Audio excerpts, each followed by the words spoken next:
সবাই বলে বিদায় খুব দুঃখের হয়, কিন্তু আমারটা অন্যরকম ছিল।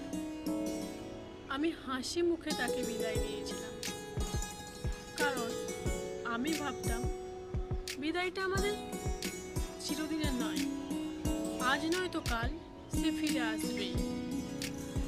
কিন্তু সে ফিরে আসেনি, আমি ভুল ছিলাম।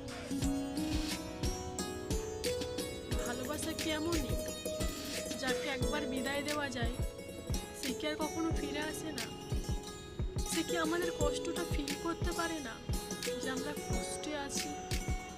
ওই একটা মানুষের কষ্টের জন্য আমরা কোনো কিছু ঠিকভাবে করতে পারি না কেন?